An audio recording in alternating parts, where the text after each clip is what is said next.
Hello, everybody. Good morning. Good morning. Good morning. Good morning. Good morning. This is the SITREP Podcast, and we are coming to you live and in color. And we have Chris and Oriskany Jim. Hello, everyone. And the Dawn. Hey. And me, Bill. And we're coming to you live and living color, and we're going to talk about what makes a great two-player starter set.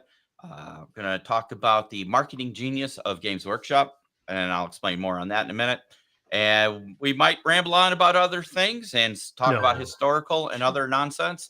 And we're getting ready to go live in 3, 2, 1. Big Duke 6 Eagle Thrust.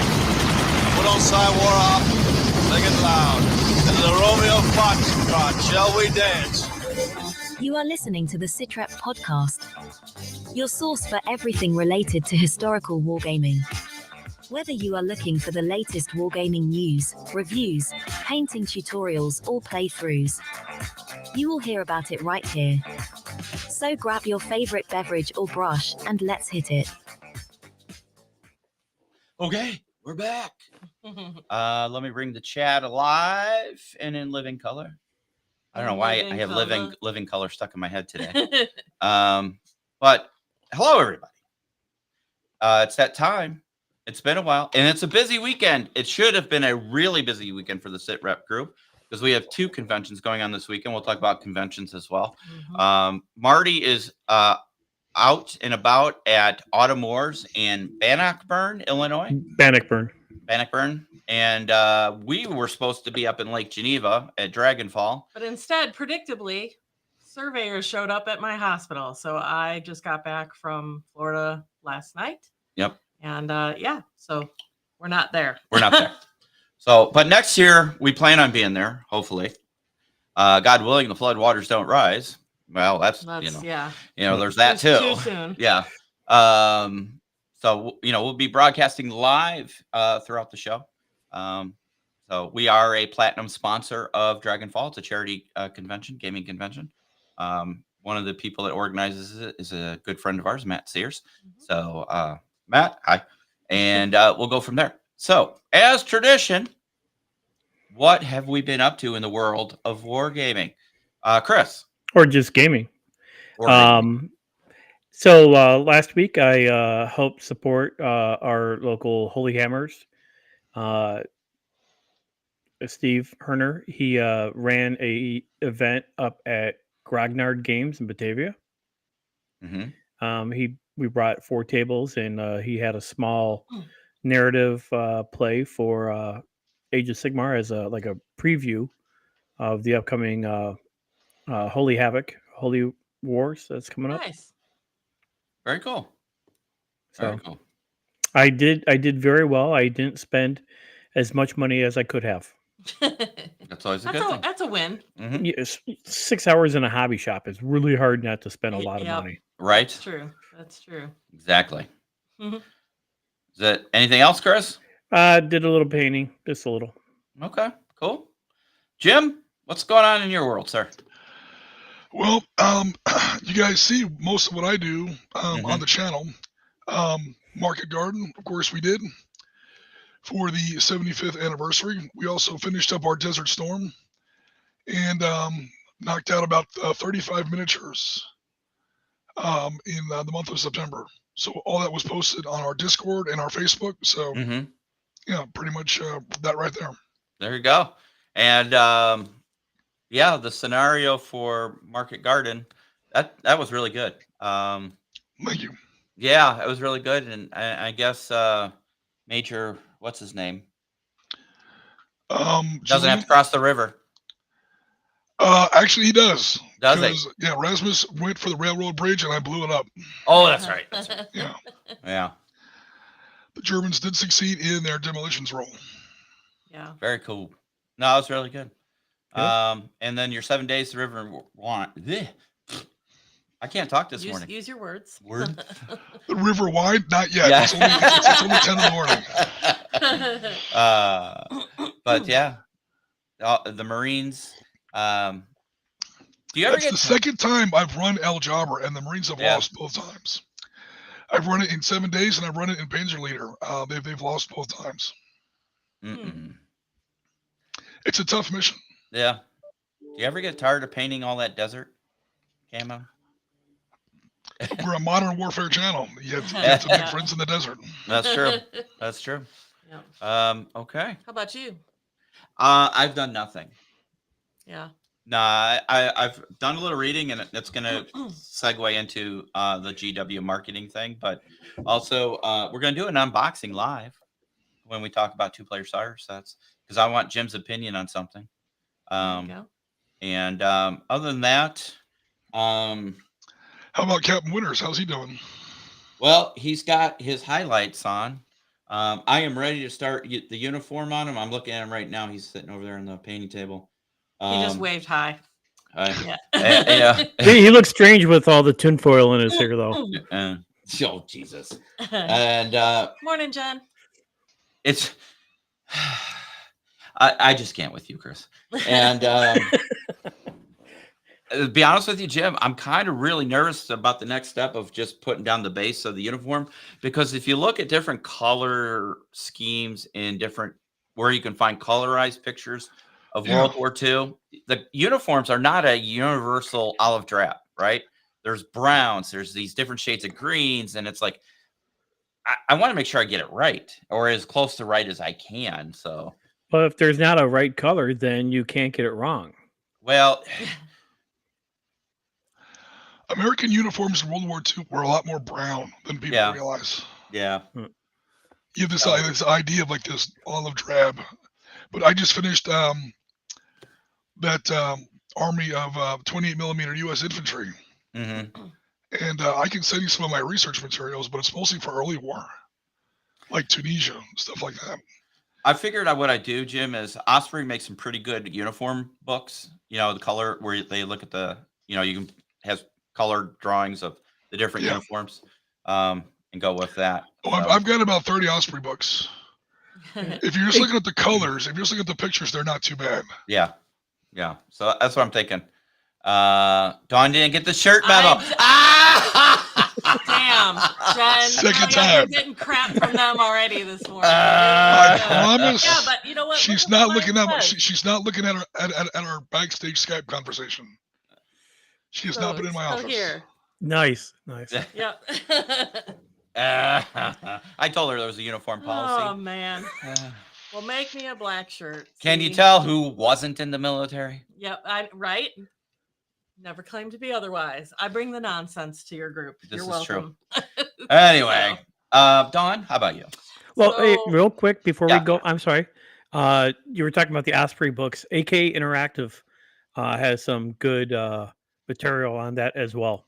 I have never used AK Interactive stuff, and I look at it every time we're at like Adepticon and stuff because they have a booth, and I'm like, man, I really want to get some of that stuff, but I have wave 3 of 2 thin coats coming, and I still have some of the Pro Acryl to finish out that range.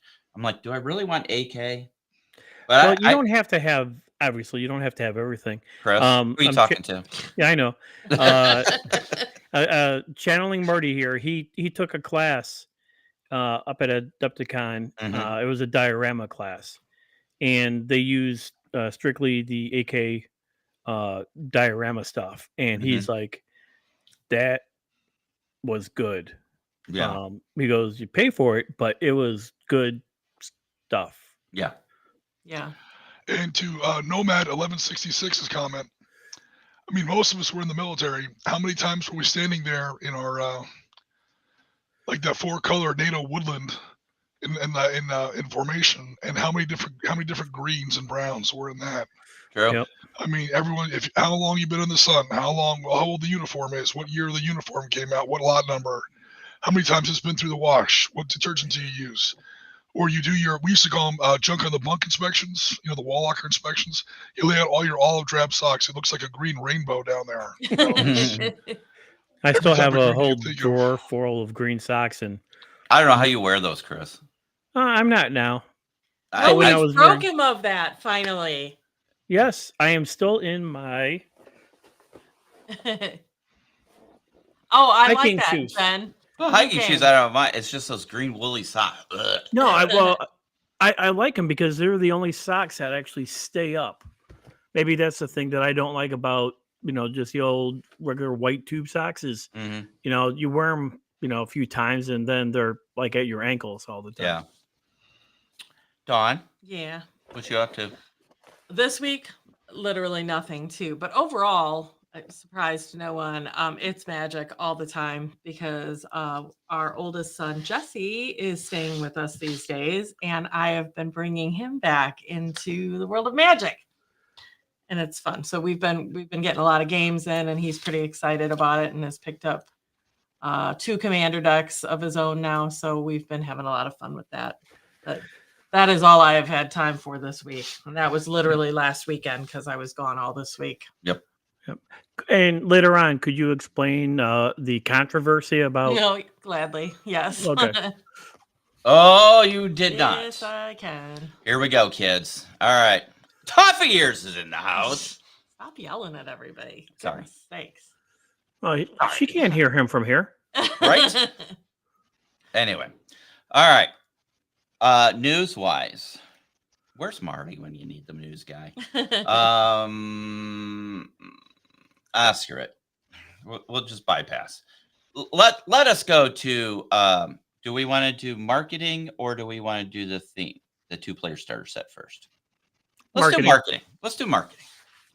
All right. So we did market garden, so Yes. it's marketing. There you go. See? Right. Segue. So GW, there's a new edition of Lord of the Rings Battles of Middle-earth coming out, right? Yep. And they put out one more supplement and said, you have to get it. It's only online. The Rise of Angmar, right? So I bought it because, one, I really love Lord of the Rings. And believe it or not, and I will fight anybody that wants to, this rule set, Middle-earth, is better than 40K, Sigmar, Old World, everything. This is the best rule set that GW writes. Period. End of statement. Well, from what I hear, that's not a terribly high bar to leap. Shots fired. And That's what I hear from 40K fans. Yeah. Yeah. So I'm reading through this, and it's very well done. I mean, say what you will about Board of the Ring. Come on, Toffee Ears. She can't insult Marty, so you're the next target. But it's a very well done book. Do me a favor, hit camera 3. Did she mean BORED? And then cut. Or board, like a wooden plank. Right. So here is the book, right? Book's beautiful. It's well laid out, etc. So it's all these scenarios around the rise and fall of Angmar, which is the Witch Kingdom. But when I'm looking through the scenarios, it says you need to have this, you need to have this, and it's like it's a shopping list. So right here, I don't know if you'll be able to see it, but right here is the description of the figures you need. And I'm like, oh crap. You can't use the starter sets or anything or the war host sets. You actually have to buy special if you want to play it as per the scenario. So I'm like, those geniuses. They, and this was a online limited time only. It's already sold out. Thank God I bought it. Surprise. So I did buy this. And this is going to be the last supplement, I believe, before the new edition comes out. But yeah, I mean, I understand why GW is so popular. I shouldn't say popular, but why they're so successful is that they create these really beautiful expansions and whatnots. And then they're like, here, to play this the right way. And if you want to play it, officially, you have to buy this mini and these. And some of these minis, one of the minis has 2 poses and it's like $70. I'm like, holy crap. So, yeah. I have armies that cost less than that. Right. Yeah. So, I mean, good on GW, because people buy it, and I'll be one of them because I do like the minis and they're really nice, and I do like Lord of the Rings, so I'm looking forward to it. But it just goes to show you, I think they do it better than other people do. To be honest with you, there's a lot of companies out there that will. Oh, that's not funny, Jen. I just read that through. if long story short is the shot call for Oriskany, then I really need to get that is the shot call for Bill. That's beautiful. We're gonna have to start posting a disclaimer at the beginning of all of our content, with you will not be held responsible for poor choices made as a result of playing the You really shouldn't be drinking at 9 or 10 in the morning, too. Yeah. Well, it's 5 o'clock somewhere, Jim. Look, it makes you a That's pirate, right. not an alcoholic. That's the rule. That's right. It's not even 5 where Tuffy is yet. So, but the point being is that it's not only to expand your play, but it's also gets you to buy more stuff. Mhm. It's genius. It really there's is. One problem I have with that Yeah. is if you look at that list, there's a good chance that one of the things on that list is out of stock. That's a really good point. It does. And Yeah. that gets annoying. I play Soulblight Gravelord Army, and trying to find Terrorgeist has been impossible for the last 6-7 months. No idea. Okay. It's a big month. It's okay. a big I assumed it was monsters because that Yeah, was what you it were was like a looking for big- when we were at a yeah. Adepticon. Yeah. yeah. So think of a undead dragon. Gotcha. Jim, I've decided you need one of those Sherlock Holmes pipes. He's No. got one. Straight stem or nothing. You ever try to clean a curved stem You ever try to clean one? A curved no. stem pipe? It's not fun. No, Yeah. that just looked cool. Well, if you're You into can Lord get of the Rings, a Bill, pipe. you need to get the Our viewers would know Jim has officially lost his mind if he shows up on camera with a bubble pipe.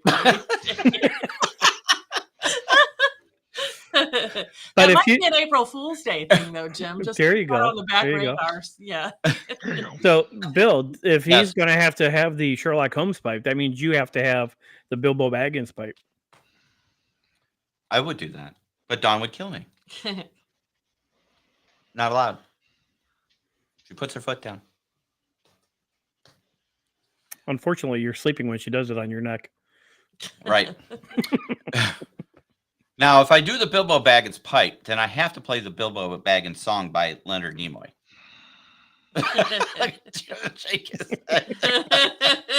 It is the worst song ever. Oh my I've god! seen it. I've seen it. But you might need to do it just to see Jim twitch. I mean, it is literally. He had to be on an acid trip when he was singing that. Hey, he is surrounded by some stone cold 70s hotties in that video. True, but I'll bet he was neck high. deep in at least a couple of them. Come on, Leonard Nimoy in the 70s. Oh my god, that's hilarious. So yeah, I mean, does anybody out there think anybody else does about marketing better than Games Workshop? I honestly can't think of anybody that does. Who do you say? I'd say Magic and them, Wizards of the Coast. They do. Was it Mofo? FOMO? Mofo is not the same thing. There's a lot of It momos, is. but FOMO, that's what we're going for. We've got a new term. Yeah. I mean, like they definitely create the hype around secret Yeah. layers. Like Yeah. that they do. Yeah. Yeah. Oh, I did that. You did do that. I did a secret layer thing. I just bought them because I just wanted to. I really probably will never. I don't know. But explain secret layer. Someone might confiscate them. Probably. Just saying. Well, you can't leave them unplayed. That's how I feel. Although I just literally heard thousands of Magic people scream, like the collector people. Oh, do you want to go into that now? No, I just was making. Oh. Some people don't. They buy those secret layers to keep them. They will put them in those hard plastic cases and maybe not do anything with them. There are plenty others that do incorporate them into. We gonna FOMO your ass, mofo. That's a T-shirt. That Done. right there is a T-shirt. Done. I know somebody who does I love T-shirts. that. Done. That's great. That's beautiful. Yeah. That is so gonna be a T-shirt. So which ones did you get? You got Ghostbusters. I got Ghostbusters and Dungeons and Dragons. I was gonna get some of those, but then I talked to Dawn and I decided, I spent my money on enough other stuff. Yeah.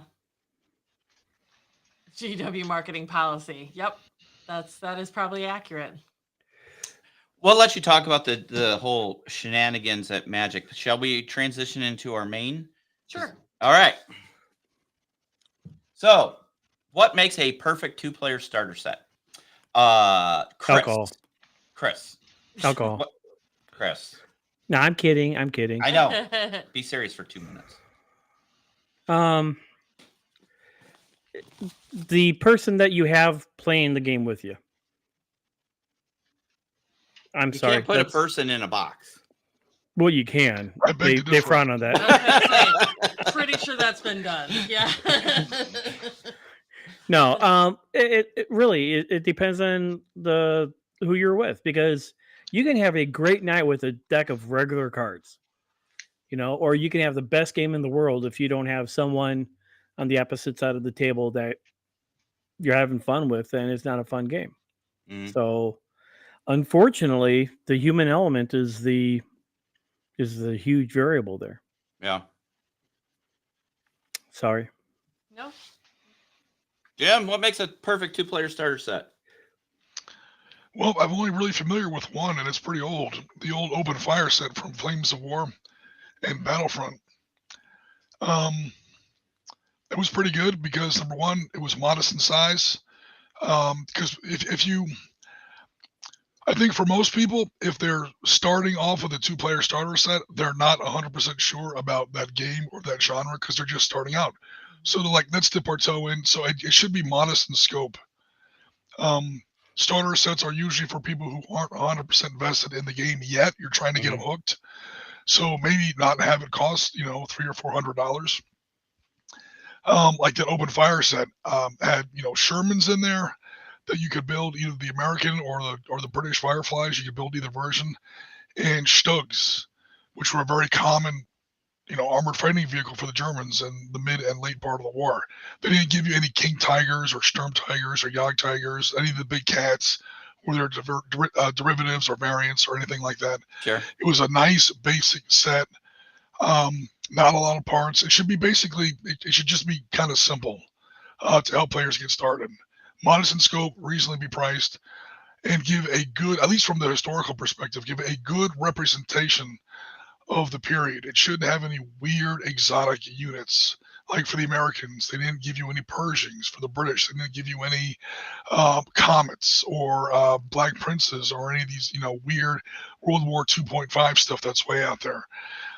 It was nice and basic. It was faithful to the source material, whatever that is. I mean, I'm just talking from the historical side. Mm-hmm. And it gives you a nice, good taste of the game. A simple set of rules. Not a whole lot of crazy units like the ones that we worked with for some of the boot camps with On Tabletop over in Ireland. The Flames of War 4th edition, the Team Yankee set. It didn't come with artillery and it did come with some tow missiles, so never mind. But it didn't come with a whole bunch of different kinds of units so that players had to immediately jump in and learn a whole encyclopedia of rules. Right. Just a couple of the basic units. Like you could play that 4th edition starter set with just tanks. They had some artillery, but you didn't need it. No aircraft, no infantry even. It was just tanks, and it was good to help people get their feet wet and get the ball rolling in the new system.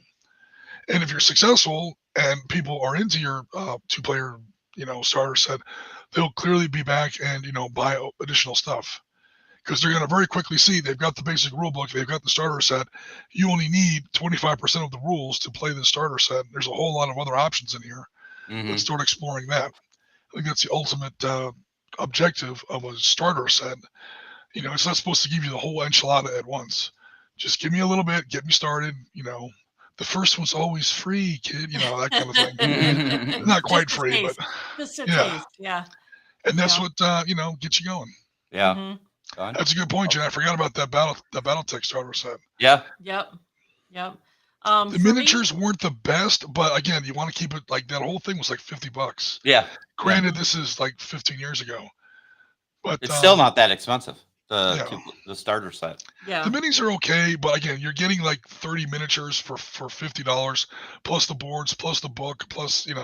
Mm-hmm. So it's not like it's not like a GW mini, but it's enough to paint. And, Mhm. Yeah. and if you're good with painting, you can kind of overcome they're definitely good for playing pieces. Yeah. Most definitely.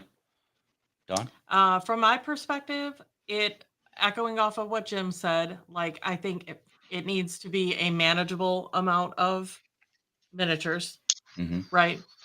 I'm a firm believer in the rule of cool. It's got to have some kind of hook and something special about it that you want to have. But that said, and you tapped on it a little bit, Jim, I want to see stuff in it that you're going to want to use again. If you continue to play the game and you're going to expand upon what you're playing, I don't want it to be just the stuff that came in the starter box that they don't do anything very fun or exceptionally useful. The replayability is not there. Correct. So because I have I don't know if we want to talk about that further. Go ahead. I have an example of one that I was underwhelmed with, and it was a Malifaux 2-player starter set. And now I think they have made one since. I'm not 100% sure. I would have to check. But when they first brought a 2-player starter set out, I was really excited about it because I thought, what a cool way to get people to come into the game. And one team that was in there, they were pretty good. They were okay. The other one, totally underwhelming. And in a game like Malifaux, that is a skirmish level game where you basically kind of draft the minis that you're bringing into each one of your games. So you're going to change it up all the time. I would never touch them.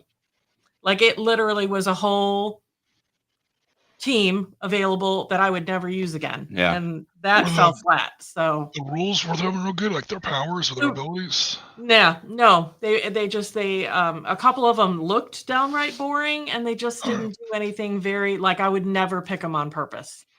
So so that one was like a 50-50 mix, and I was underwhelmed. So back to the open fire set, the units they had in that were very vanilla. They were very like basic. I mean, I don't want to say boring, but in historical, that's kind of what you need, at least to start with. They had units that were in every division, every American infantry division, even the infantry divisions had that attached tank battalion. There were Shermans everywhere. There were Stugs everywhere.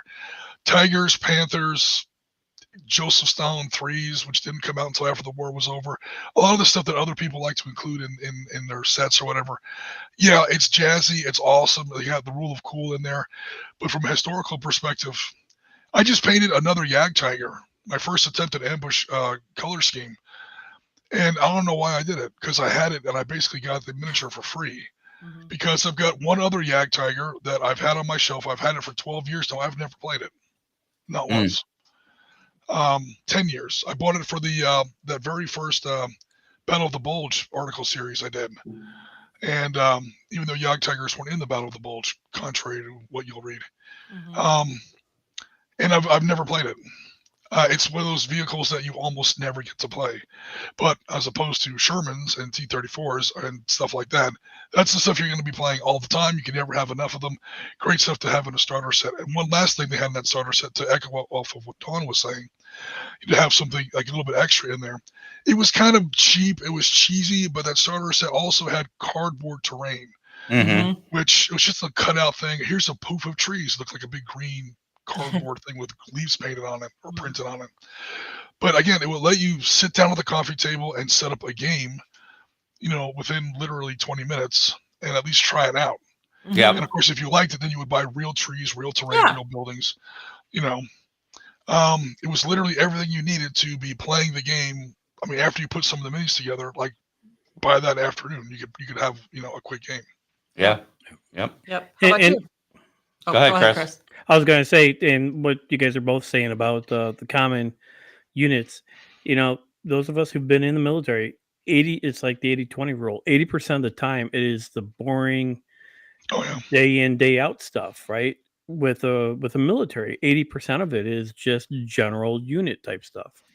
Not many people get to go into the other, 10-20%. Once you get past 1942, 80% of World War II is Mark IVs, T-34s, and Shermans, as far as tanks go. And you need a lot of infantry and a lot of trucks. But yeah, all the boring stuff. Like no miniature game ever has enough trucks. Yeah. Who the hell wants to build and paint a bunch of deuce and a halves? Well, you need a lot of those. For every Sherman, and Shermans were common as hell. For every Sherman, you had like 20 deuce and a halves. Bringing its fuel, bringing its lubricants, its spare parts, all the supporting infantry, the food and lodging and supplies that all that infantry needed, the engineers, the artillery ammunition. The list goes on and on and on. Yeah, but people aren't playing war games for the logistics side. Jim would. Oh, yes, they are. Oh, yes, they are. Yeah. All right. Let me move this out of the way. We having an impromptu unboxing?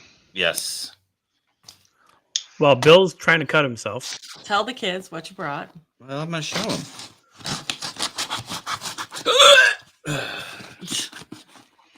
And suddenly the show became a medical show. How did they tape this fucker? Our rating would go up, Right? like Marty. It attract a different audience, probably. Yeah. It'd go viral. That's for damn sure. If Yeah. we actually had blood on the stream, we might lose our monetization. That's true. That is right. very true. We would just say that it was fake. Got it, right.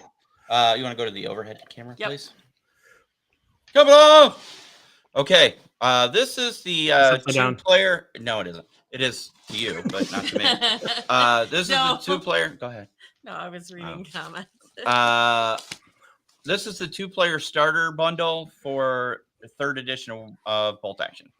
So we're gonna open it up, take a look, see what we got, because I'm gonna get Jim's opinion on something.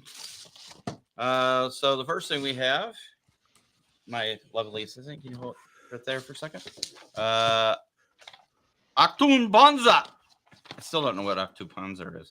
Kickstarter. Attention first tanks or Did you attention know armor. that was live? When you would yell Octung Panzer is basically the Germans yelling, "Watch out, here come tanks." Gotcha. Well, it's this new Kickstarter that they going on that actually started October 1st. I will have to look it up because I don't remember seeing it. It's the Battle of Normandy in 1944, and this thrilling new board game for 1 to 2 players, inspired by the award-winning Bolt Action war game. Okay, so here is the 3rd edition rule book. I'm gonna have to obviously read through it to see what the differences are. New book smell. New book smell. I love how they have these fancy table displays. Try playing on that. But here's the full color hard book. I do too, Jen. Yep. That is very important. I have seen, not to throw shade on anybody, but Battle Group's been having PSC has been having a hard time with their game, Battle Group. Some of their books have been arriving with dented corners or scuffed up covers, and people are pissed because their books are gorgeous and they're not cheap. So you want it to arrive in good condition. Are we keeping top-down camera? Or? I was just looking at the weapons. It's Jim. It still seems like the weapons are the same. Like you have a rifle, generic, 24-inch range, 1 shot. Okay. Here's where I go. So rifle's generic, right? You cannot put a Mauser and an M1 Garand in the same category, even though they're a rifle. Rate of fire is much faster for an M1 Garand. That's about the only difference. They're basically the same caliber, range, ballistic quality, but yeah, you're right. Bolt action rifles, semi-automatic rifles ought to be different. But anyways, so it looks good. Again, I'll have to read through it to see what the major. I wish they had put in a errata or something that says, "Hey, this is what the changes are." You know, from 2nd edition to 3rd edition. Maybe somebody has it out there. It's a nice chunky rule book. It's a very well. I mean, they always do pretty good rule books. So, so you got the 3rd edition rule book, and we've got Bolt Action Figure 3 Francis S. Curry. I have no idea who that is. Anybody know who that is? It's an American. He's got a bazooka, and it looks like an M1 with an M1. I'm not sure who this is. Here, Google. See it. We'll have to Google. We'll have to This Google reminds me. Do you guys want some free? Now that you've got that starter set, do you want some free bolt action minis? Well, free is always a good thing, sir. All right. I ordered some stuff from so my kid brother got me those 30 U.S. infantry. 28 millimeters not usually my scale. Bolt action's definitely not really my game. Right. But you get them as a gift. I'm like, all right, I'll paint them up. They're all done. I can't use them in any game system because the only other 28 millimeter force I have are my Africa Corps Germans, and they don't have enough stuff to go against that force, because that force I got from the team over in Ireland, Yeah. tabletop team, for helping run one of their events. Yeah. And that comes with a couple light vehicles, some light artillery, machine. So long story short, take your first shot. I had to go buy some stuff to bulk up my Americans. And then, of course, I got the wrong things. I ordered my Jeep. I got a 75 millimeter pack howitzer in winter clothing. The crews in winter, like the big American overcoats. Yeah. So they got it straightened out, to their credit, and it was pretty fast. I got the right stuff now, but I have this extra 75 millimeter gun and crew that I can't use. Cool. It's just a pack howitzer, like the kind that really short barrel. Yeah. Take it apart, put it on a donkey. The kit does not come with a donkey, unfortunately. I'll send it up. I guess I hate to just waste it. Thank you. All right. So, real quick, Technical Sergeant Francis Sherman Curry was the recipient of the Medal of Honor for his heroic actions during the Battle of the Bulge. Oh, okay.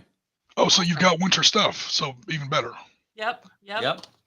Perfect. Okay, so here is the new 2-player starter set for Warlord 3rd Edition, the Battle of the Bulge. Obviously, the artwork shows all these infantry dudes in winter gear. On the sides of it, obviously that's in the different languages. It tells you what the contents are in the box. Here you see German troops in winter gear. Thank you. I should look at that one. That would help me a lot. Oh no, spooky ghost! He's in the way. And then we see a vehicle. What is that? A Greyhound? I'll be right there. I'm getting something. No problem.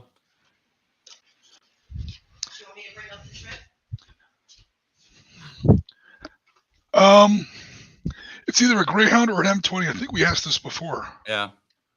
And then you got American. Look at the other side. It should tell you, Bill, and the contents. Oh, yeah. And then you got some German troops there. And then you have the American troops there. Now, Jim, this is where I'm going to ask you. Yeah. Battle of the Bulge. It was a surprise, right? Surprise counterattack by the Germans, hence. Did we really have guys fully equipped in winter gear like this? Yeah, there were 4 divisions. There were 4 divisions in line. Unfortunately, they were struck by 26 German divisions, but there were 4 divisions in line: the 99th, the 2nd U.S. Infantry, the 28th Infantry, and the luckless Golden Lines, the 106th. Yeah. Okay. So two brand new divisions, and 2 they had just been through the meat grinder and the Hurricane Force, and they were sent there to rest. Okay. So there were some divisions there, and of course, once the battle gets started, all kinds of reinforcements pour in there. Right. So yeah, there's definitely guys in there.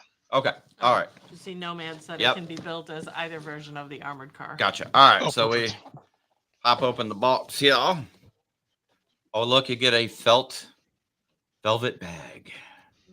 Those are for your command dice, your action dice, right? And then you have, it looks like a little rule book, scenario book. So a little quick start Guide. Very cool.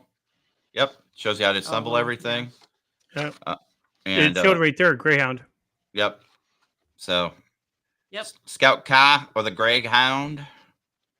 And then, hey, buy more. Yeah. Hey, marketing. See, we can marketing. Mm-hmm. And then you have the play sheets, which I like. If you've not played Bolt Action before, and now, of course, they have it upside down in the box. But the quick reference guide. If you guys have never played Bolt Action, and I wish, is it Dennis that's a real big into Bolt Action? I think it's Dennis, right? Yes. Where's Dennis today? Really, dude? This show's for you, Dennis. Nova's Templar. Yep. So you got a quick reference, and Bolt Action's based on 6-sided die, and everything starts at 3, and then you modify it from 3. Okay, so there's that. And if you look, you have your quick play sheet, quick reference guide. Hey, look, you got a ruler, and you got another one there too. So You know what? Using the cardboard space. Right. I appreciate it. And so packed just for me by Mirla. Very nice. And you get the ubiquitous terrain. Remember this? We put a whole bunch of these together for the bolt action boot camp. These ruins. They must have like a warehouse full of this stuff. Probably. Because you see it in everything. The same house, right? But when Dawn and I were over in Ireland before the bolt action boot camp, we spent several days just putting this stuff together and painting it and weathering it for the boot camp. The scout car. You got little tiny dice and your action dice, your order dice. And this was packaged by Alexandria. Thank you. And then we have some MDF bases, and I'm assuming this is fire. Like that they include that in there. And some smokes. That's cool. So little fuzzies, little cotton swabby Again, things. not like you can't make it yourself, but back to your point, Jim, earlier about just having the little extras where you're ready to rock and roll right out of there. Yeah, and the rulers too. Yep. I mean, who doesn't have a ruler, but still. Right. Yeah. And then you have these look like German troops. Yeah. German troops here. And more German troops. And more German troops. Oh no. A German troop fell off the sprue. And then you have American troops. All the American infantry. And look what you got. You got flame tokens, damage tokens in this clear plastic. And I'll say that for last. You have decals and bases. Okay. Nice. Yep. There's a lot of stuff in there. A lot of stuff in there. And here is that 75 millimeter pack howitzer. Oh, nice. It's light artillery. Every division had it, so and the crew is in U.S. Winter gear. Okay. I can't use it because my guys are going to be in Tunisia, so it might be a little hot. So it could get cold at night.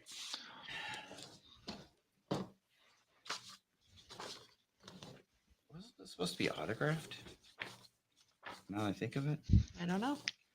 Well, all right. Included in the box, just in case one rule book wasn't enough,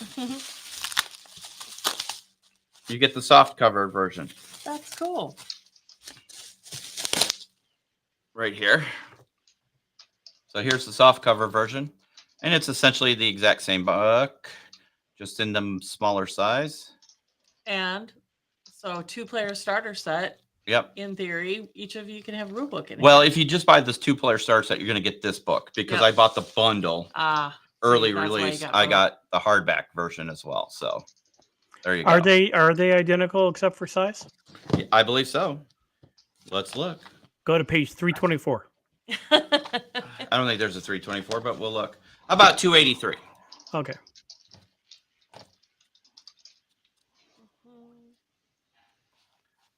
Bada ping, Sure bada enough. boom. There And you look, go. it's glider troops. I did it on purpose. That's awesome. Cool. So there you go. That is the bolt action set there. Let me get some of the stuff off of here. All right. Scusi. I have now, when are these guys actually going to get built and painted? Right after Sergeant Winter. Wow, Jim. Sergeant Winters? Come on now. Did you say Sergeant Winter? I did. He just got demoted. No, that's a promotion. He got busted all the way down to the enlisted ranks. Well, what rank is he on your bust? Is it captain? I think he's captain at that point, right, Jim? I'd have to go back and look. I don't have the bust. He was acting captain like June 6th because they lost their captain going in. Right. But he was I don't remember if technically he was only officially captain at that time or if he was still lieutenant acting. No, he was on June 6th. He was lieutenant. Acting. Yeah. My only argument is from a lieutenant going to sergeant is a promotion. You were in a different military than I was. So it looks like a good starter set. Nice thing about bolt action stuff, the gameplay's easy. It's an easy playing game. It really is. And I really do like that dice mechanic with the Fog of War. Mm-hmm.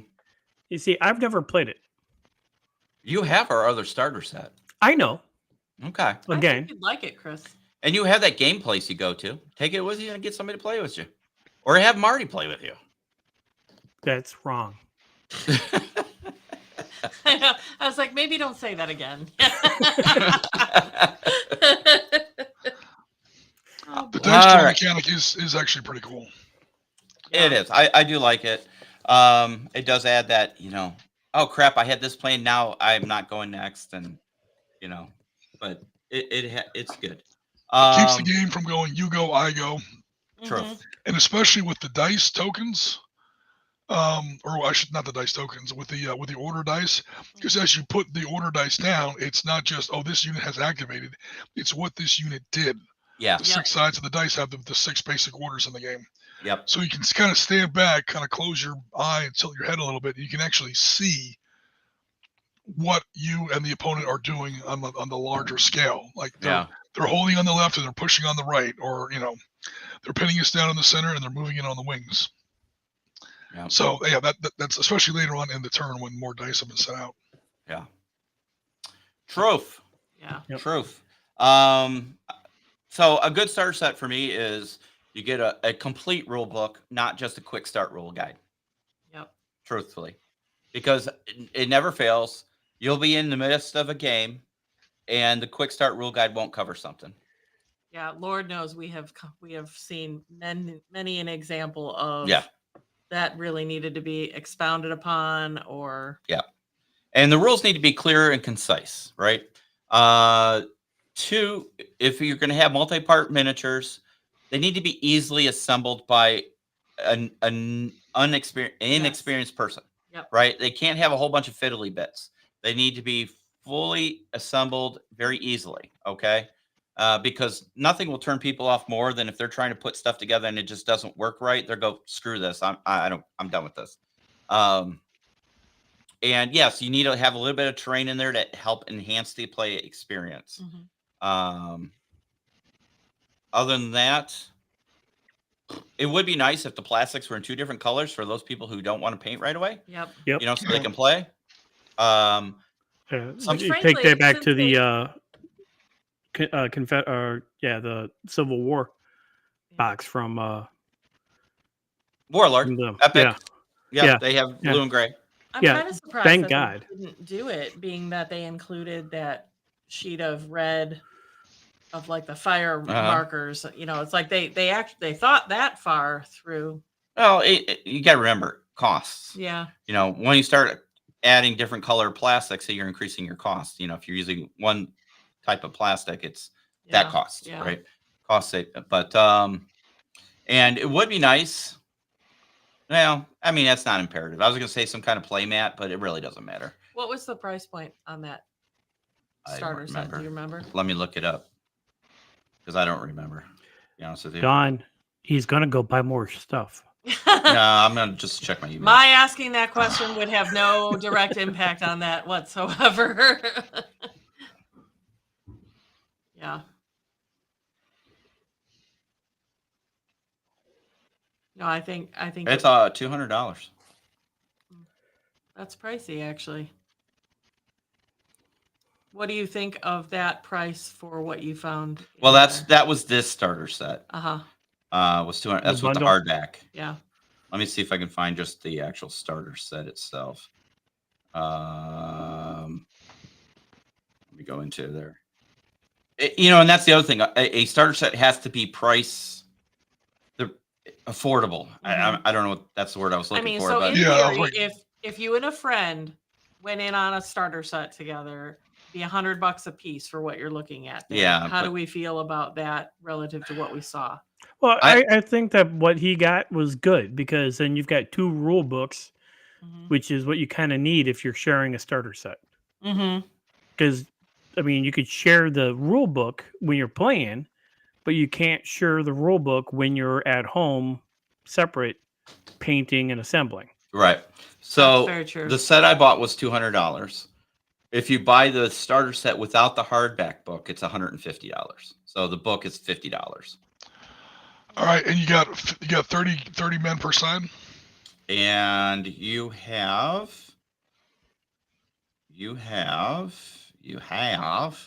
description. Blah blah blah. You get the rule book. 24 hard plastic U.S. Army, 18 German Fallschirmjäger, a Greyhound. Blah blah blah. So it's not even an equal number of. Well, you have troops. Fallschirmjäger who have a higher rating than standard Army troops. They're considered elites or whatever it is. All right. And so they're paratroopers. Of course, they're elite. Oh, Not excuse me. always. I think I just threw up in my mouth a little bit. The Chris, that Fallschirmjäger- video you sent me, it was hilarious, by the way. I About the saw leg? that. I'm like, oh God, Bill's gonna love this. The Fallschirmjäger at Nijmegen were not elite. Yeah, well, They're like 16-year-old kids in boot camp. yeah. So it is what it is. You know, and you got to remember inflation and Brexit and all the other stuff taking effect on it. Yeah. So no vehicles for the Germans. No vehicles for the Germans. All right. That's probably another reason why the troop levels are. Oh no, Yeah. that makes it even worse. Then yeah, the Americans had an armored car and more infantry. All right. Yeah, it does. Now that you say that, let's see. Well, would you be playing all of that at the same time in the same Yes. scenario? More than likely. It's hard to say, though. You would think at least, Jim, they would put in a Panzer or something. Or an armored car or something. You know, something for the Germans. Just because, I guess because the Americans have one. yeah, that if you or wanna, do the Fallschirmjäger have Panzerschrecks, Panzerfaust, stuff like that? They that's have to have something to take out that armored car with. I think they do. Now that you say Yeah. that, but let me look at the picture. If it's a Battle of the Bulge set late war, like every other German had a Panzerfaust over his back. German infantry gets nasty in late war. Would you? Maybe. Yes, Yeah, I see one guy holding one. he's an important figure. Yeah. Protect him. Yeah. Because you can have all there's the two. MG-34s and STG-44s you want. You ain't putting a dent in that armored car without. Yeah, there looks like there's two guys with Panzerschrecks. Panzerschrecks look like bazookas. Panzerfaust like the little stovepipe. I'm sorry, Panzerfaust. So, yep. So, yeah, I mean, it gets you started, right? It gets you started. And honestly, when you look at their army sets, they're not terribly expensive for a squad set or whatever. When Do they also have PDF rules I think they that you may. can get? Because that's the only thing. So if you knock the price of the box down to $150 and you split it with a friend, like now it really is a more affordable entry point into the game. But that not having access to another set of rules especially when people are learning and need to be able to look stuff up. So 42 infantry figures and one vehicle. Yeah. Yeah. And a little bit of terrain. Jim, you can buy the Ham and Jam second edition set for $650. Jeez. It's just the total raid on the Pegasus Bridge with a glider and buildings and the bridge and paratroopers and everybody. Oh, you don't have that yet, do you? No. Shut up, Chris. That bridge in 28 millimeters is going to be pretty big. I've seen Pegasus Bridge done in 28 millimeter a couple times. It's big. Didn't right? It's pretty big. Didn't Andy have one that he brought up to Beast of War Studios? I know they had it. Yeah. I think they also built one there too. Maybe it was theirs. I've seen it at Historicon. Yeah. And the Historicon one, it was like 4 feet long. In 28 mil, it was like it was like half the table. It was a big table, and the bridge was easily half of it. And that glider's not going to be small either. No. Yeah, that's. And did you say $656? That's not cheap. Look at all the stuff you get though. Yeah, look. Think of how many magic cards you'll be able to get when you. Or you could get the D-Day Beachhead Assault battle set with Higgins boats and concrete fortifications, and you get 2 of the swimming Shermans. Yeah, cool. That's going to be an expensive one. It's $650. Yeah. Goodness. You don't have both of them yet, Bill? No. Notice to he even fit picked 30 that guys, from to fit 30 guys with those big bases. Big bases are great, but until you want to put them in a Higgins boat. Yeah. That's something I've run across in multiple D-Day games. I like big bases because the infantry don't tip over easily on the table. Yeah. You like But then big bases? That's that. And he cannot And lie. you cannot lie? Yes. that's also very true. That's probably another topic, but both those statements are very true. Yes, Jen, I agree. That is. 649. What are you Gone. talking about? It's an all-inclusive starter set, Jen. Is it literally referred to as a starter? Okay, it's I just was a- gonna say that because to me No. that is like, I'm in this game. This is the game Yeah, that no, I'm no. playing. Those are not starter sets. Also, D-Day Assault and Pegasus Bridge, that's literally one battle. How many times can you use the Pegasus Bridge? The That's Pegasus also, Bridge. that's also a good point. But That's it's all- cool. It is cool. Not at Now, $650. There is cool. only one. There's only Oh, boy. one set. There's only one set that I truly, and I actually owned it at one point, Yeah. and it is this one, and I did buy this. You flipped the A screen. shock to no one. Shocked to no one. I don't know if y'all can see that, but that's the Horns of Buffalo set. Oh, okay. Yeah. I What gave it scale to is my that in? brother. Oh. That's it's the 28. It's Rorke's Drift. Yep. The full set. And actually, You I bought was Rorke's Drift? I know. What? yes, I bought. Nice. And don't look at the price, love. I did not pay that price though. It was $200 cheaper when I bought it. Uh-huh. It was. Now it's $656. It was $450 when I bought it. Not much better. But actually, I had a standing invitation from Big Ben. We were going to go over to England and sit down with him and redesign the buildings on this set. Ben Clapperton was that? No, Big Ben. The guys that own Foreground, Oh, okay. they're the ones who do the buildings or did Caswell, the Ben buildings Caswell. for that set. So, yeah. I think you would need to go on site for, educational purposes, research, and just get everything right. We've already talked about that. And they have a very nice lodge right there. Yeah. She could vacation right there in South Africa in Zululand Or or Animal Natal Land now. I or believe it's Animal called. Kingdom. Kidani Or back to the Animal game. Kingdom, Rorke's Drift. But- Not seeing the correlation here. But we get the 3-bedroom grand villa. There's that ginormous dining room Mm-mm. table. You have all the space that you Mm-mm. need. Yeah. Rorke's Drift. Islandwana. Hmm. Animal Kingdom. No. Well, Mm-mm. how about this? Let's change the game. Go back to the one you were talking about earlier that you were liking from GW, and I suggest we all go to New Zealand? Now that trip I'm on board with. I'm in. Oh, shit. Nomad 1166. The initial assault was over in about 5 or 10 minutes. It wasn't a very big deal at all. Mm-mm. But what you got to remember is, and this almost makes the problem worse because you have to buy additional stuff now, is if you want to follow the history, is that bridge was counterattacked. Definitely throughout the rest of that day. Then you have Laval's Special Service Battalion shows up about midday on June 6th. That's more guys you got to buy, including a bagpiper. And even those Tetrarchs, air mobile tanks, one of only 2 times they were ever used in combat. The other time was Madagascar, Operation Ironclad, November of 42. They actually had glider-borne tanks. They weren't very good, but they're interesting. And then they were actually counterattacked for a couple days after that. So if you include the counterattacks, fighting around Pegasus Bridge did go on for a little while, but the famous part was like 5 or 10 minutes. And you got to remember, they put a glider right there. I mean, Oh, I've it's been one there. of the few times where they actually got the glider right where it needed to go. I mean, it was right at the foot of the bridge.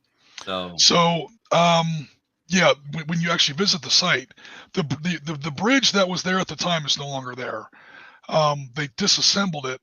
They moved it a couple hundred yards off to the east, and they rebuilt it just sitting on land, so you can still visit the actual bridge. It's about half the size of the bridge that's there now. But even the bridge that's there now, there's a little stone marker, like a little cairn or a little obelisk that shows with a little bust of Major Howard. It shows where that first glider landed, and you can just about throw a rock and hit that bridge. Mm-hmm. It's right there, and then the other two gliders are right behind it in a line, right there on the southeast bank of the canal. Yeah. Yeah, they got really close. Yeah. You don't really realize how close until you're actually there. Now, it wasn't daylight when I was visiting, so the bridge is going to seem closer. In the modern bridge, it's the exact same type of bridge. It's just an amped up version of it. It's bigger, so it looks like it's even closer, but yeah, it's definitely very, very close. Mm-hmm. They have a little 5-centimeter German anti-tank gun there, still on site. And then if you actually want to go visit the bridge, there's you get the highway, you make a left. You make a right, and then right there's the little Pegasus Bridge Museum. Behind the museum, they have the actual bridge. It still has the bullet holes in it. And then a couple, they're not in the best condition because they're basically wood, and it's like 80 years old at this point. But they do have a couple of the Horsa gliders, like partially rebuilt. So yeah, now they did crash 80 years ago, and they're made of light wood. Mm-hmm. So yeah, they're not in the best of shape. But the bridge still looks great. That's a glider controlled crash. Yeah. Cool. All right, Dawn. What the hell's going on in the world of Magic? People are getting death threats, and I mean viable, actionable death threats. It's been a weird week for sure. So periodically, the rules committee for Magic will ban cards, and it might be across the board. It might be in specific formats. And in this past week, they banned 4 cards, which that's almost unheard of, because if they're going to ban something, it might be one of something. And they basically are all pieces used in the game of Commander that would allow you to get extra mana, extra resources available to you. So it was Jeweled Lotus, Mana Crypt, Dockside Extortionist, and Nadu. So 2 creatures and 2 mana rocks. And the big thing about these pieces is they are ungodly expensive pieces, right? So people that have committed to the game, these are your seasoned players that are putting a ton of money into their decks, and they help take your deck from like a beginner power level up into something really substantial. And the reason the cards are so expensive is either because they've never been reprinted, or they've been reprinted in such infrequency that it's hard to get one. And if you do get one, it costs a lot. And so they just announced, Jen, yep, see, there you go. So the people that now have these, when they made this announcement, they're sitting on all this money that is now worth nothing. And people lost their minds. Like, I've never seen anything like it. Legit, people that sit on the rules committee were receiving legit death threats. I mean, again, the internet, we all know this is a weird place because everyone gets super brave behind written word, and everyone thinks they're entitled to just talk to people however they want to. But it just went to a totally new level, to the point that like Josh Lee Kwai, one of the people for Command Zone, who was on the rules committee, actually resigned from the rules committee just because he wants to not be any part of further drama in it. And because of the whole death threat stuff, the Wizards made the decision this past week that they are assuming sole responsibility for the decision factors. They're basically not taking into account anything from the rules committee anymore, because they don't want that other layer of people receiving death threats and things like that. Like, it's just, I've never seen anything like it. I personally don't have any of those 4 cards. I'm very What was aware the of what estimated they are. worth of, say, the Jeweled Lotus? You know what it was worth? I at do the time? not. I can tell you everything is worth like around $30, $50 now, but they were significantly more than that. And and depending on what you play, I mean, in a game of Commander, that's a 100 card deck that you can only run 1 copy of something in it. So people may not have more than one copy, but most of the people that play with the higher power level stuff would have several copies of it because they might run it in multiple decks. Like I said, they're very valuable, very helpful pieces. The 2 mana rocks actually cost nothing to play, and then you either have to like pay life at being a resource to get access to the mana that turn, or you can just straight up exert it and have access to resources. So I mean, it really helped a player take a significant lead really early while other people were building their board state. So I don't know. Well, this isn't the first time they've done that, right? Didn't they outlaw the Black Lotus like way back in the day? Oh yeah. Yep. Yeah, they've done this. They don't do it super frequently. And like I said, the big thing is that when they do it, it's usually like one card. Yeah. This was like a big old slap in the face to the community. You know, and again, and it doesn't affect everyone, and that's what the conversation has been, because, you know, like I said, I don't have any of those cards. I don't play that level of power in a commander deck. I can't say not like I wouldn't want to have one of those cards, but I don't want to drop that kind of money on a single card. Did you see Jen's?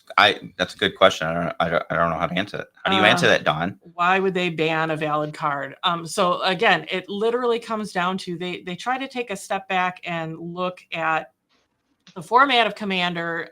Is you literally sit. You're not playing straight up head to head. Commander is where you play with a group, and usually a pod of people, like 7 people, is like a good pod for playing Commander.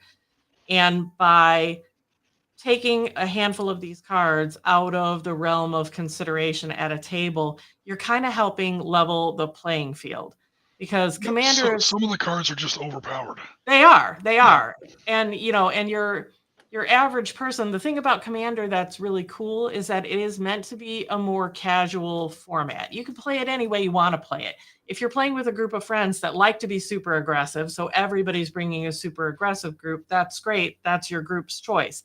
But if you're randomly going into a game store to try to get on a random pod of people playing Commander, when you just got into it because you've just discovered Magic and you think it's fun and you want to get into it, you're bringing in probably a pre-con that maybe you've tweaked a little bit with a handful of things that you've had access to, and you'll get blown out of the water to the point where it isn't fun for you, and you might be like, maybe I don't want to play this game after all. And that's what they're trying to avoid.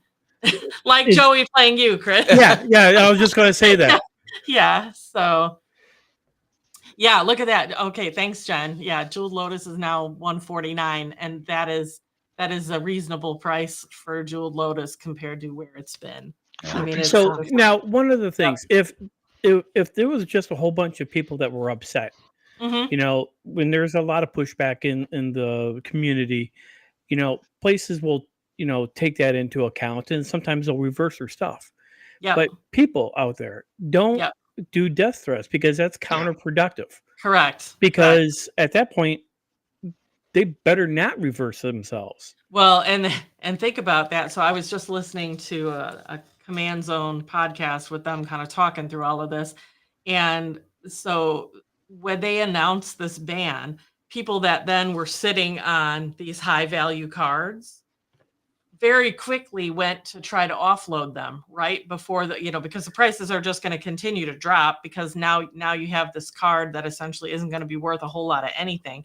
So you want to get out while the getting's good, try to recoup what you can for money. How pissed are they going to be if they reverse it now at this point? And now you've just let go of those cards. Like I think they just need to make their decision and stick with it at this point. Because but at that point, though, those people are getting what they deserve, because they're trying to offload a card that they know is going to be worthless. That's true. So you know what? You get what you deserve. Yeah. Karma is a bitch. But even on a broader base, I mean, if someone's acting that way and you basically bow to their demands or whatever, you're just encouraging the next one. I mean, you're literally negotiating with terrorists. Yeah, and that's why I say you can't reverse yourself.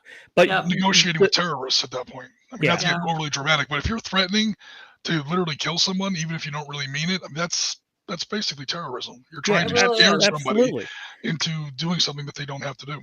And over cardboard cards, to your point. You know, I mean, it's like, Yeah. Well, some of these people have nothing else in their life. The but Wizards of the Coast has listened to the community in the past. Remember when they were trying to change the licensing for all the I forgot what it was, but all the scenarios and everything that people created, Mm-hmm. And they're like, what, I lose my money on this.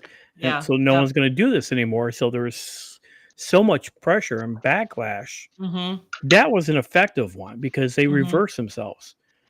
But yeah, so Wizards just had, and I haven't seen it yet. I'm gonna watch it probably this weekend. Wizards just did a live stream talking about the drama that unfolded this past week and the choices they made, and they're coming up with a tentative plan for how they're going to help people address kind of rating your decks, because right now people you basically sort of assign a number value to the power level of your deck, right? So a new person that is coming in to play a game with a pre-con deck, pre-constructed, you can buy it right out of the box, that's a power level 1. Good morning. Hey, Ben, we're talking about Magic. And then it goes all the way up to 10, which is the people like Post Malone in the world that have billions of dollars at their disposal that can pay for these outrageously strong cards and, can win on, the end of turn 2 if the right pieces come out at the right time. So now what they're proposing is potentially a 1 through 4 level based solely on lists of cards that they are perceiving stronger in value. And again, nothing is final yet, but what they've kind of alluded to is that if you come in to play a game and you have one card in your deck that they have on the list as being a level 4, your deck is a level 4. As it should be. And it kind of helps people understand what people are playing with, but it's just, now, is that fun anymore when you have to think about, like, I just threw these cards together because I like them, and you come in and you want to sit down with a group and go, okay, and they're like, oh, well, you can't play with us because that's a level 4 deck because of one card. Like, I don't know. Yeah. I don't know how I feel about it. I don't go and play in groups like that. So plus I would like to think if I was going to play with groups, it would be a group of people that I know where we could make a reasonable decision amongst ourselves and play however we want to play. That's how I like to play. Yeah. So. And you know what? You could still do that even if it's banned. Yes. Right. I mean, if you and I were playing against each other, 100%, we could do what we want. Yep. Or like if I'm playing against Joey, I'm going to use every banned card that I can find. You have to. Yeah. Right. So I have a question. Yeah. Can anybody, and this is to anybody in the audience or anybody in the group here, outside of Magic, can anybody think of another game that has a similar situation like this? Like, is there 40K Sigmar that there's one unique mini that comes out and all of a sudden you can't play it anymore? And, it was a special edition thing and it cost a lot of money and the price went up on it. And also, is it really exclusive to trading cards games like Magic, or does it cross over? Does it cross? I don't think it really crosses over to Wargaming. I mean, honestly, I can't think of an example. I know with Age of Sigmar, with the new edition, I believe that there's some models that you can't use in the new armies anymore. Yeah. But I'm okay with that because I don't have those models. And see, I'm being selfish there. I don't know how that affects people like, Steve Herner, but he's got one of everything in every army. He likes playing his war pigs, and I hate his war pigs. And yeah. But no, it's the only other one I can think of is Wizards of the Coast again, when they were doing the thing with D&D. And trying to change the open source rules, those rules, and everyone was like, "Fine, I'm selling all my D&D stuff and going straight to Pathfinder." Yep. No, this was a couple of years ago. Yeah, it was last year before they were changing the terms of the open gaming license. Mm-hmm. The open gaming license basically says you can create material for D&D. and claim it as your own, and because it's part of the open gaming license. And then Wizards of the Coast wanted to change it where they would have basically ownership of everything that was associated with D&D, whether they created it or not, and they could dictate whether you sold it, and they collected a portion of your funds or whatever. So it really skewed it basically closed the door on open gaming license. It did. They said you could create stuff, but we own it. Yeah. I kept thinking OSL, but I'm like, no, that's not right. That's one source lighting. No, but so they backed off on that one because it pissed off everybody, as well as it should. You've got some incredibly talented people out there. Well, you got to remember, making stuff. Open gaming license has been around since the beginning of D&D. Mm-hmm. Yeah. So the mid 70s. Yeah. I mean, seriously, when Gary Gygax and them ran the company, they would have not have survived if they had a strict license that says you cannot create stuff for D&D without us licensing it to you. It wouldn't have survived. I mean, I can't tell you how many times when I was really heavy into D&D, that we created scenarios all the time. And then, not that I sold anything, but technically if it had been a closed license, they would have owned it. I couldn't do anything with it, outside. So like every time you sit down with a sheet of graph paper and draw a dungeon, they technically own that? Or if it had gone under the closed license, well, they would have owned the property. And if you tried to make money off of it or distribute it, they would collect. It would be more if you were the DM for a game. Correct. And your imagination came up with this elaborate scenario that you weren't using a source book from, for them. Correct. That like then 95% of games. Yeah. 100%. So, they have Drive-Thru RPG. Drive-Thru RPG is this website where they sell all kinds of RPG related stuff. And so if you had created this really great campaign and you put it on Drive-Thru RPG to sell it, make a couple bucks here, maybe D&D, Wizards of the Coast, if they had changed the licensing, would have taken a portion, if not all of that. Got it. Now, the thing is, if you actually came up with, we had a friend, you guys probably remember Ramon, the real big painting guy from, I'm friends with him on Facebook, and something set him off. I mean, I didn't get the details, but I just remember, wow, like him and a bunch of his friends, they were really hot with Wizards of the Coast. Yep. I think maybe this was it. It was like a year and a half, 2 years ago. Yeah, about that time. Yep. And like the internet was on fire. Like they were gonna band together an army and march on somebody with torches and pitchforks. Yeah. Now here's the thing. So if you came up with a great scenario and everything for Middle Earth strategy, right? Mm-hmm. Going in that you can't sell that.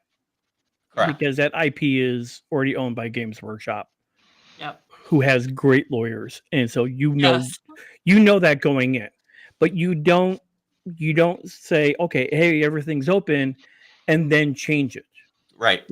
If they said anything made after this date or, a date 5 years from now, it's still shady, but I could see it. But, the problem with it's not Wizards of the Coast, it's Hasbro. Well, Hasbro owns, and the problem there is when you get the bean counters just trying to squeeze every drop of money out of the hobby players. And you know what? As hobbyists, we will all put up with a little bit of it, but at some point we say enough's enough. Right. It's one thing if a gaming group or if a gaming company is like, they got a Kickstarter and they're trying to get going. Everybody gets that. But Hasbro, they own the fucking Transformers. And how many Transformers movies have they made? They've all been over $1 billion. How big does your backyard have to be? Yep. How many 100-foot yachts do you need in your fleet? It gets to a point where I just need one. Well, apparently they don't, because like you're saying, they're trying to squeeze every drop of blood out of. I mean, how much money would that be? $5 here, $10 there. I mean, come on. Yeah. Yeah. Make another Transformers movie. There's another $1 billion. Leave us alone. And Ben, dual lands are still awesome, so you're good with that. Ben's my kid brother. He's the only reason I know anything about Magic. Yeah. I've never been into card games or Magic games, but he was really big in it back in the 90s, and he'd like talk about it, and I'd listen. So any osmosis that I've learned from about Magic is strictly from him. So, Chris, you made a really good point, though, about like in the RPG aspect with wizards. And Bill, you said this too. And I think this is a really interesting comparison between the two scenarios, is that with what they tried to pull with Dungeons and Dragons, there is an infinite number of other RPGs out there. Pathfinder being number 2 for sure, where people literally could flip a switch and say, fine, screw you. Yep. This is what we're going to play now. And that would hurt because it is that easy. And they are apples to apple comparisons. Not to get too deep into the deep lore, but you could always go back to Dragon Quest. Yep, which is absolutely. What they friggin' back in the day, D&D bought them and then disassembled the company because they didn't want the competition. Yeah. There's a little bit of blood on D&D's hands or TSR's hands back in those days. Yep. You know, they basically murdered other game systems to make room in the marketplace for them. So I don't have a lot of sympathy, to be honest. No, that's fair too. You know, but then on the Magic side, yes, there are other trading card games out there.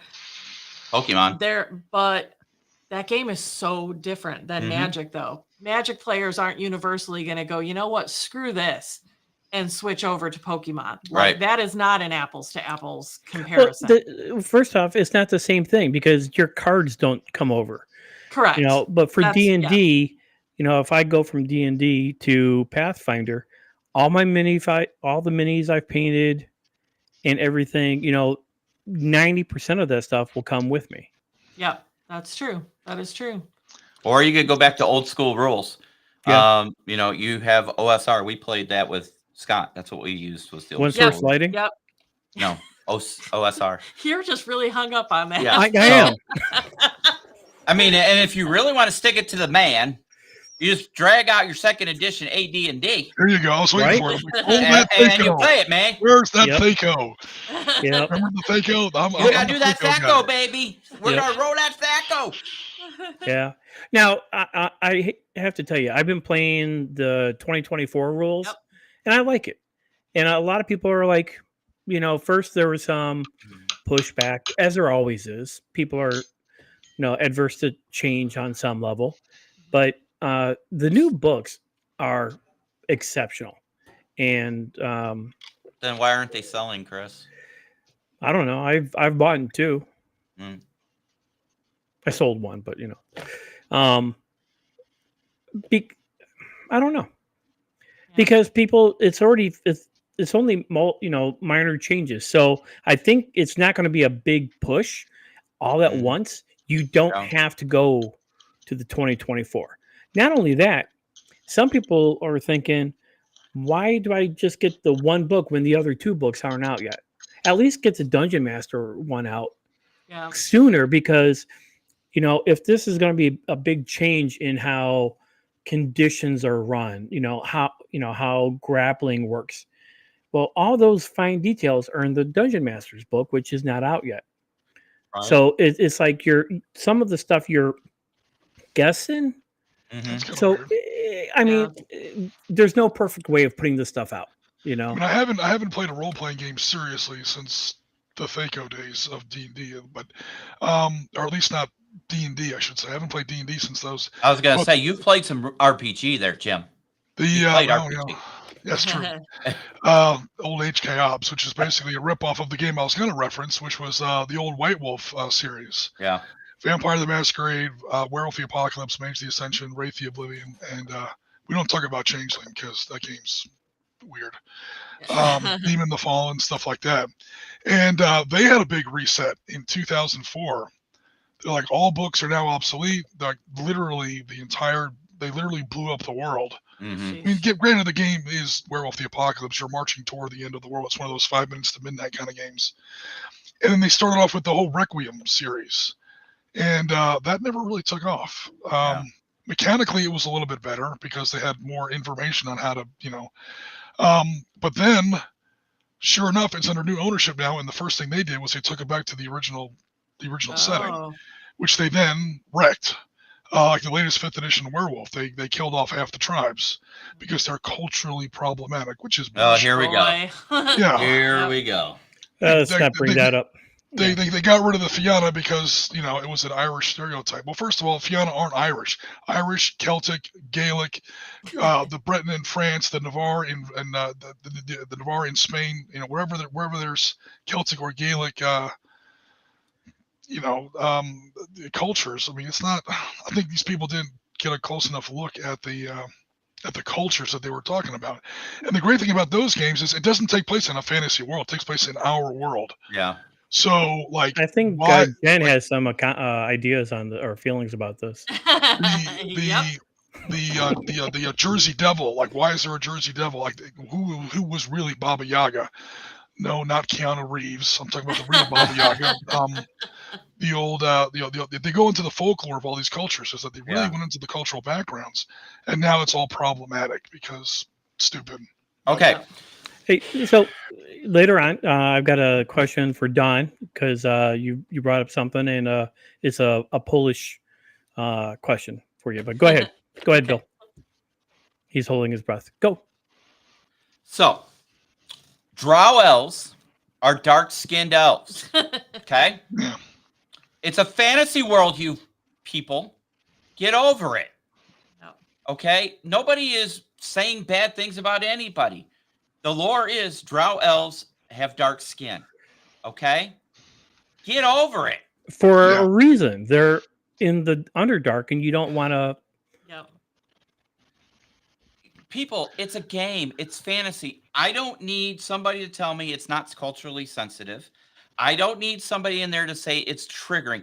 Fuck, I hate the word triggering. Well, someone's been triggered, but yeah, I get you. Werewolf was the same thing. And Werewolf the Apocalypse, it wasn't like most werewolf lores where you're walking around in the woods, you get bit by a werewolf, you slowly crazy for the next 28 days or whatever, and then with the next full moon, you kill your first person, and now you're a full werewolf. It wasn't like that. It was something that was in your genes. Yeah. You know, like every family has that one uncle that no one talks about. You know, he's a little crazy. He lives off by himself. That'd be my he's in trouble with the law sometimes. You know, no one knows where he is. He's a survivalist. He's got a basement full of shotgun shells and canned goods or whatever. He's probably your family werewolf. There's one in your family somewhere. So what this does is that it comes down to who your people were or what your background is, and it was where wolves lived, which is North America. Wolves. Yeah, where wolves lived. So it's you'd have I hate to say it, but a lot of white people, and also Northern Asians, also Native Americans, also Scandinavians, a lot of Irish, Scots, Germans, Norwegians, Russians, Native American people, Mongolians, or where wolves live. Where there are a lot of wolves that came from South America or Africa or the Middle East. No, because wolves don't freaking live there. Yeah. Bunch of backlash. This is back in the early 90s, so it's not a new problem. You know, this game is racist. It doesn't include other groups of people. So they tried to bring in these new tribes. Right. One of them was called the Bonars, which always live in cities. So they call them Bonars because they literally dumpster dive and they eat trash. I'm sorry, this was your solution to a culture? I know, right? Doesn't... You so you brought in hobos? Yeah. Homeless people? Bonars, yeah. And they literally called them that. And it's like, okay, so, but then later on, they kind of turned into the skid. They said, look, we're going to bring other shapeshifters. You could be a were-tiger that comes from Asia. Okay, cool. You could have, or from India, or you could have a were-leopard that comes, or were-jaguar that comes from Latin or South America. That's a better way of doing it. Instead of saying, yeah. And these, I don't want to call them classes because they give us have classes, but these new changing breeds, they call them breeds, literally.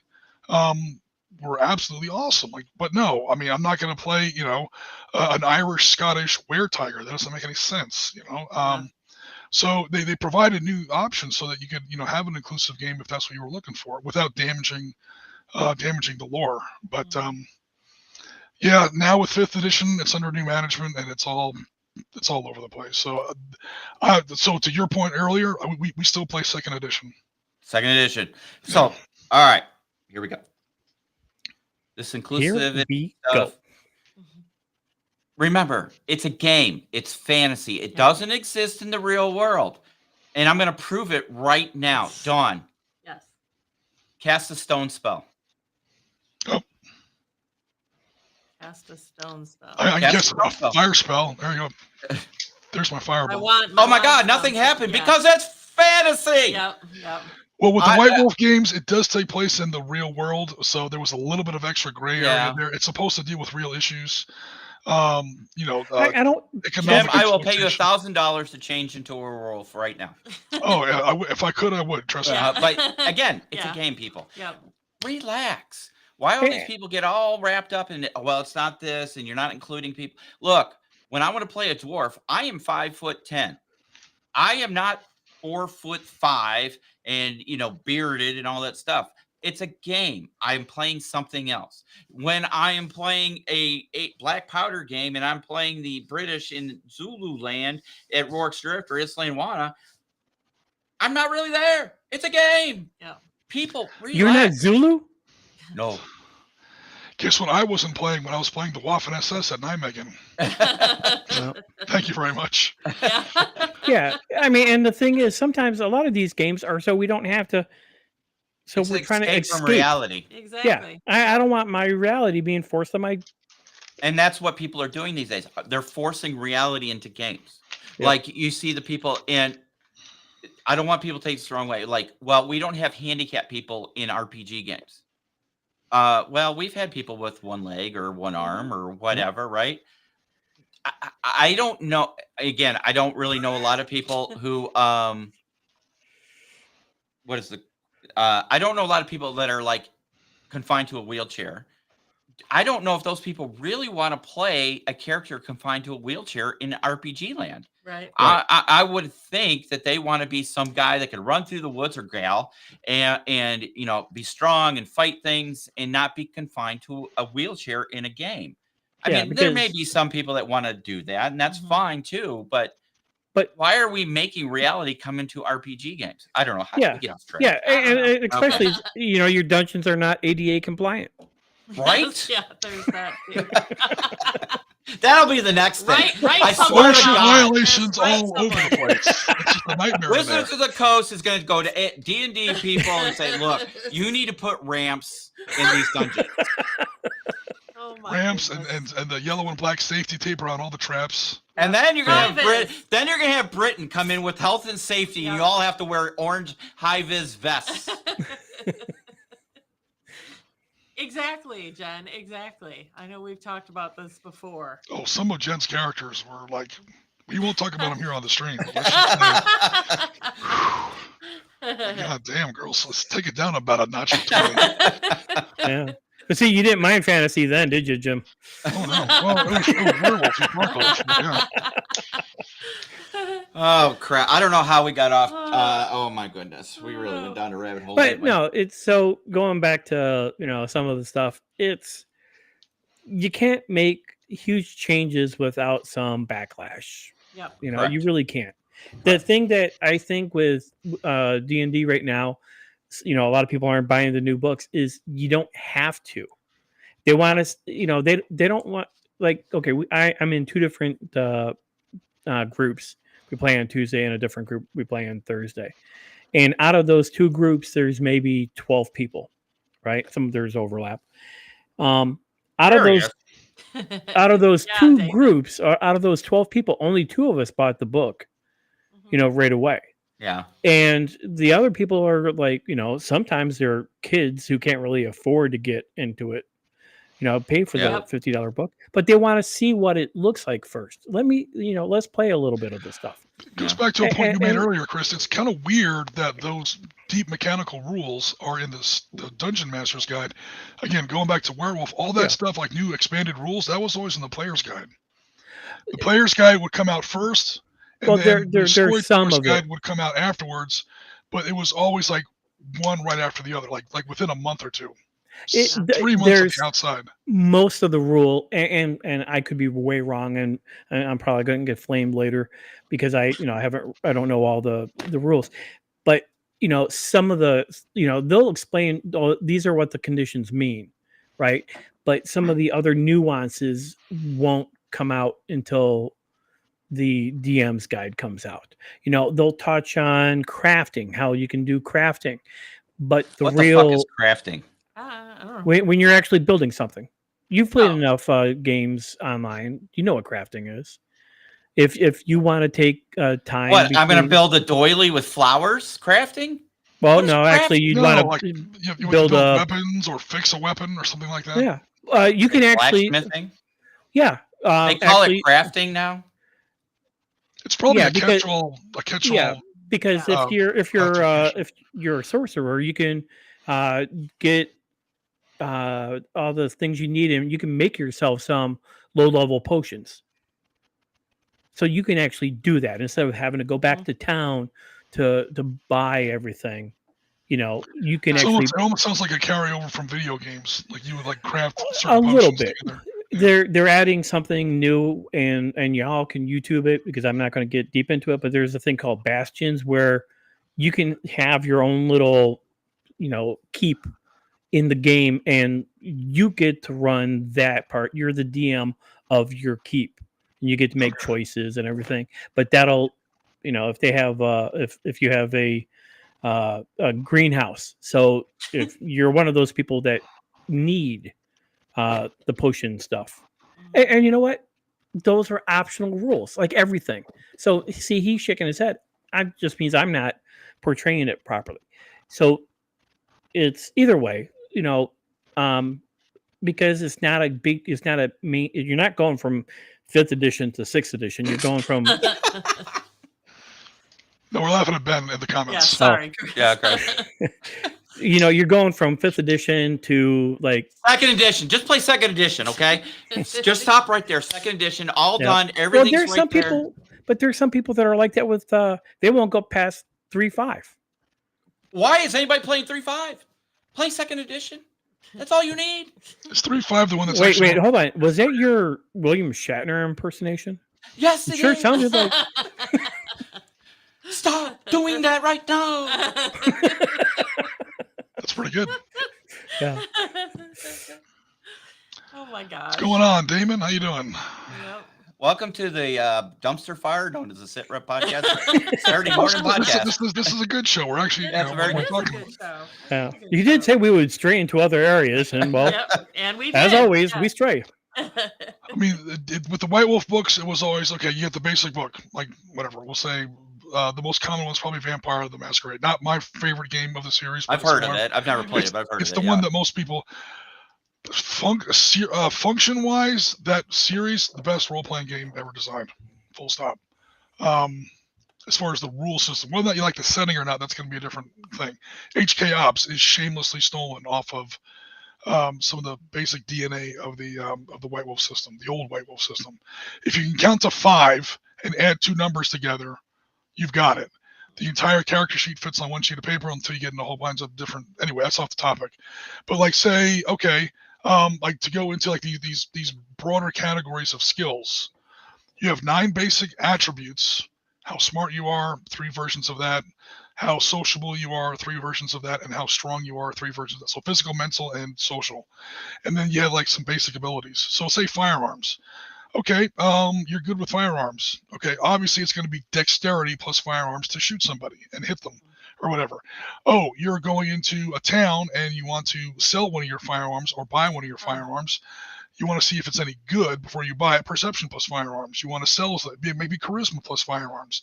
You're trying to talk somebody into buying a weapon or whatever. As long as you can mix and match these skills in a way that makes sense, and you can add, because the total number of rating was 1 to 5. There was no percentiles, no feat trees, no crazy stuff like that, no big tables. If you could add a number between 1 and 5 and another number between 1 and 5, I mean, you've all seen HK Ops. That's basically how it worked. Mm-hmm. And that was the basic rules in the basic book. And then the player's guide would come out right after that, and it would say, oh, okay, we already know about agility plus driving or dex plus driving. That's how you drive a car. Here's how you run a car chase.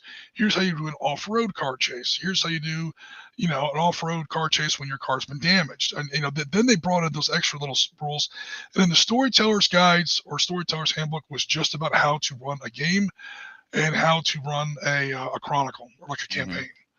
And it was all like high level advice and information about this is what's going to come up in your group. This is what's going to come up in your group when you've got a couple in your group, and then the couple starts fighting in real life. This is what's going to happen when you have alternate lifestyles in your group. I'm not kidding. This is what's going to happen when somebody gets a new job and has to move away. How do you write somebody out of a chronicle? It's real life advice about how to actually sit down at a table and run a game. And I always felt, they didn't hide any rules in the Storyteller's Guide or the Storyteller's Handbook. Kind of like the Dungeon Master's Guide. Mm-hmm. Dungeon Master and Storyteller, same basic thing. Yeah. It was, all the extra chunky rules were in the Player's Guide because they gave the players are supposed to drive the game, not the storyteller. And the players are the ones that need all that information on the new rules. And then the Storyteller's Guide, how to manage the game in a very real life kind of way. Right. Mm-hmm. The same guy always shows up. He's a power gamer. How to handle power gamers. How to bring a new person into a group when everyone else has been playing for a while and they're shy, they don't want to do much, and they're underpowered because they're just starting off with a new character, Right. all kinds of stuff. How to That run needs to be sessions a- between games. That needs to be a book for just general game mastering. It's There's all of those. a lot of the information. I mean, the books are probably out there on PDF somewhere. Yeah. The Mage Storyteller's Guide was probably one of the best ones. Yeah. It was, you've got a couple in the group, and the couple want to be a couple in the game, and like every other scene, fades to black, R or NC rated 17. How do you handle that? It gets annoying after a while. Mhm. Guys, can we handle this in a side story, like later on? How to, like real, like just the kind of stuff that actually happens at the table. Like, the same guy's always paying for the pizza. How to handle that. Things like that wasn't along with some new, like, background material. But all the rules were in the Player's Guide. Was the short version. Now, so back with the current, 2024 edition, a lot of people have campaigns that are already ongoing. Mm-hmm. So the DM's not going to say, okay, everybody go out and buy the whole new book and we're changing up everything. Well, he's not going to do that because one, the DM's guide is not out yet. And two, he knows that a lot of people can't afford that. Mm-hmm. Right. But I think they're doing it the right way because I think it's going to be a slow and steady is going to win this race when it comes to the 2024 books. They're basically just replacing the old book. You can have 2024 characters and 2014 characters playing together. Mm-hmm. And the 2014 characters are like, hey, I like that mechanic. I want to be able to move over to that. And so then they'll, change their guy and then eventually buy the book. It doesn't have to be all at once. It's not going from one edition to another. It's just upping it a bit. And I think that's the right way of doing it. So I really think it's going to be a slow and steady is going to win the race. Yeah. So I actually drugged my sister into it a little bit. She doesn't know this yet. But her stepson just turned 13 and he wants to get into it now. Real shy kid. Great kid. And I'm like, oh, come on up and watch. So I've got a DM who's just incredible. I mean, he's a top tier DM. He can theater of the mind and you're just entranced. And I looked over at Christina. She's sitting next to me. She's like, I'm like, yes. So we're going to get, she's going to get pulled into it. That's cool. Yeah. So, do you know why historical is the greatest genre of games to play? Because it's historical. It's historical, and you can't fuck it up. Well, oh, you can. Well, it is what it is, right? You can't change things and go, well, we're going to change this. Unless you're Warren and you bring UFOs. Well, they're historical. There it is.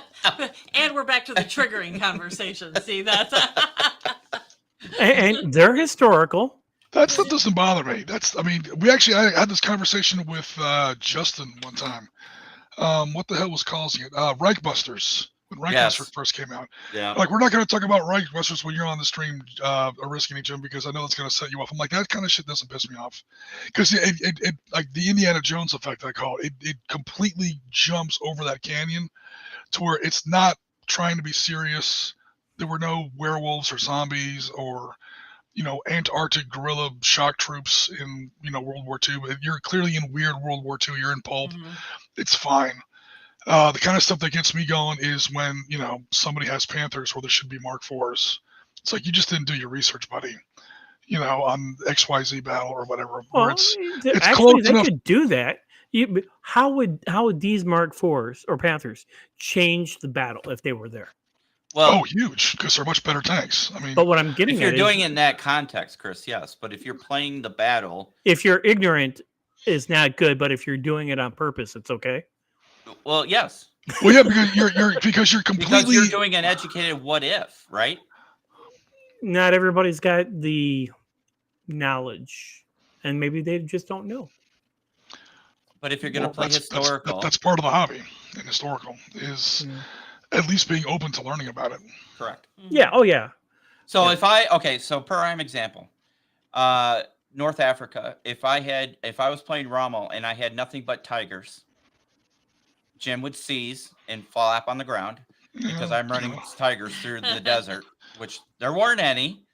So until the very end, but even then, there were like literally less than 20. Yeah. So that's like the last couple months of the campaign. Chris, the Tigers point don't do well, and I get the point. I was trying to set you off, Bill.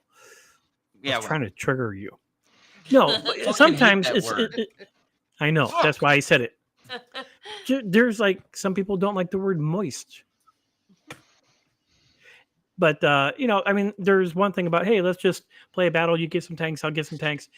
That's not a historical battle. But if you're trying to do a historical battle, yes, they should be historically accurate. Right. And then afterwards, you'd be like, okay, what if we had another, work drift? What if we had another 50 people?